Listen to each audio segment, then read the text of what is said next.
What's up, dudes? Max here, and there's something that's been on my mind regarding Marvel vs. Capcom Infinite for a little while, and I wanted to talk about it today. There's also been some interesting interviews with the developers of Marvel vs. Capcom Infinite that are talking about a lot of things regarding the game's mechanics, its accessibility, and a few other things that we should quickly cover because we're going to be very close to a huge flurry of information, which is going to be coming up in just about a month for E3. One of the bigger ones is accessibility, and we had a whole Real Talk episode talking about accessibility in fighting games, how it's okay in some regards, but when it's used a little bit too much or ineffectively in some situations, it can kind of ruin games and make them somewhat unfun to play or unfun to watch. However, Marvel vs. Capcom Infinite, while it is losing some executional accessibility, there is a lot of ridiculous mechanics that they seem to be putting into the game, and they also seem to be acknowledging the fact that the game is going to be less execution heavy, so they need to up the ante in other regards. I'm already thinking of examples that you can do with the tag system, like bring in a giant beam super like Iron Man's proton cannon, light him up, tag the other guy in to try to open you up. Just off of theorycraft alone, there could be some ridiculous cheap shit in this game, which is good because it's a Marvel game. Outside of that, regarding character selection and characters that could show up into the game, one of the bigger issues a lot of us have had is that a lot of the characters that appear to be in the game or things we've heard all reflect Marvel Cinematic Universe and not as much X-Men or Fantastic Four or general Marvel property characters. Those characters really make Marvel vs. Capcom as a series, and the foundation of Marvel, essentially in Capcom fighting game form, was built around the X-Men. I mean, the first Capcom fighting game that featured Marvel characters was X-Men Children of the Atom, and then Marvel superheroes came after that. So all I'm saying is that those characters need to be in the game, and it appears that there is a very good chance of that actually being that way. It is obvious that the initial roster that we have seen for the title so far is not reflective of previous Marvel vs. Capcom titles with the new characters, but a lot of characters are coming back from Marvel 3, so it's kind of like curious what direction they're taking here, because I do feel there's going to be much bigger of a roster, and they have mentioned the fact that Marvel vs. Capcom Infinite is not tied to the Marvel Cinematic Universe, and they have access to use whatever characters they want. They're making their own universe for this game, so I'm only assuming that certain characters have to be in it that are very high on the radar for Marvel Comics and Marvel movies, but at the same time, they're not limited to just that, which is an extremely good thing. That means there is a chance of Magneto, there's a chance of Wolverine, there's a chance of Cyclops, there's a chance of all those ridiculous old characters like Doctor Doom, who everyone forgot even existed, that could possibly show up into the game, which would be fantastic. I don't feel a lot of them will show up in the core game, like the initial roster, but at the same time, I feel that if this game does do well, they're making it kind of like a platform, which is what the majority of fighting games are turning into now, where later down the line, they'll have character packs and updates, and I feel that that suits Marvel vs. Capcom better than almost any other fighting game, because as soon as a Marvel movie comes out, or something like that, you have that character, like that character DLC comes out, and then you have another Capcom character that drops along with it, because you gotta have one on each side, which is really good, meaning we can get a lot of really obscure, if not older, classic characters that we haven't seen in the roster so far. Now, the big thing I really wanted to talk about was a random idea I had, and I think I've read it in a couple other threads and impressions for Marvel vs. Capcom Infinite. They're obviously trying to tailor this game towards an audience that wouldn't normally jump into fighting games. They're adding a bunch of single-player content, they're adding a story, they're adding arcade modes for every characters, and you get it. Like, they're trying to learn from their lesson of Street Fighter V. This game is not going to be focused just on esports. It's going to be a full package, which is nice. At least we hope it's going to be.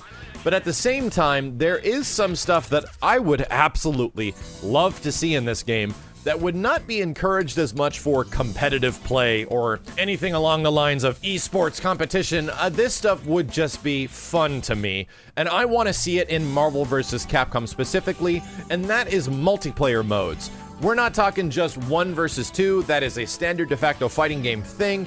I'm talking, let us do things with the teams of these characters. Now that Marvel vs. Capcom is going back to a 2 versus 2 fighting game, there is a perfect opportunity to make this a 4-player fighting game, where each player can control one character on the team, and the same with the reverse team, and you can duke it out.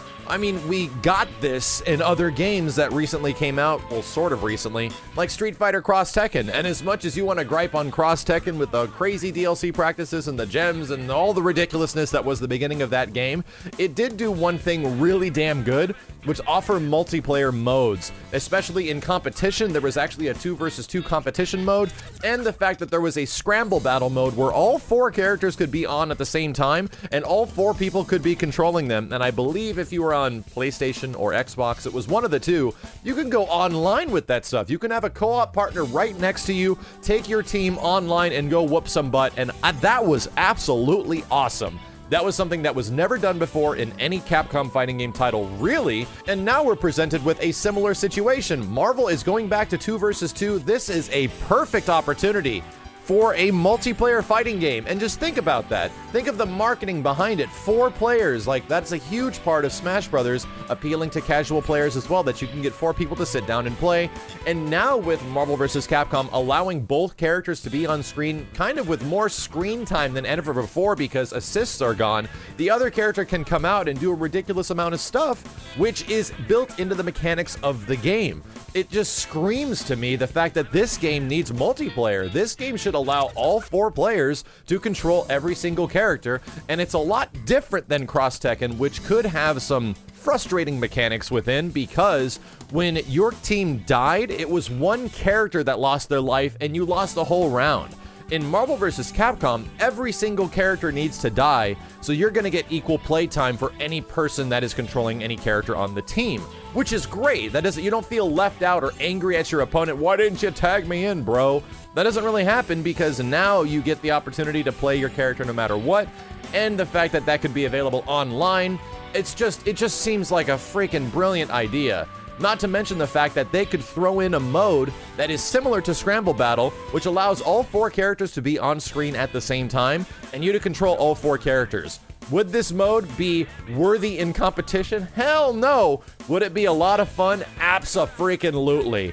It's one of those things that I loved about the Marvel vs. Capcom games before, which was in Marvel 1. It was a horrifically broken mechanic to bring both the characters on screen, where one you were kind of controlling in the background and one you had in the front, to set up for the most ridiculous chip damage and everything like that. And you know what? I appreciate that about the Marvel vs. Capcom series, where it prioritizes the things that are stupid and ridiculous and fun. A lot of Marvel vs. Capcom 2, regardless of how big the competitive scene was for it, was literally just a dump of a whole bunch of characters.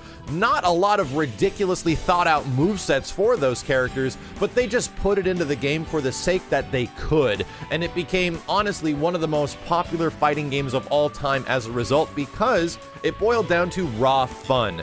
And it seems to me that Marvel Infinite is trying to focus on the fun aspect as much as possible, because it is trying to appeal towards a much wider audience, which is a good thing. Getting more people to play it is good, but if you have more modes, and I'm just thinking of the sales potential saying 4-player or 2 versus 2 multiplayer, that's really awesome to think that we could actually do that, if not play on the same teams together.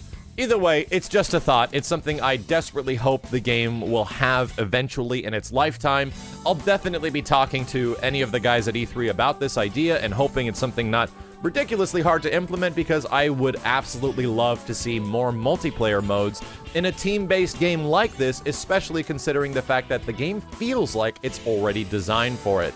As always, dudes, let me know what you think in the comments below about adding more multiplayer modes into a game like Marvel vs. Capcom Infinite, and I'll be back with more updates as soon as possible regarding anything interesting happening with the game. My name is Max, and I'll see you next time.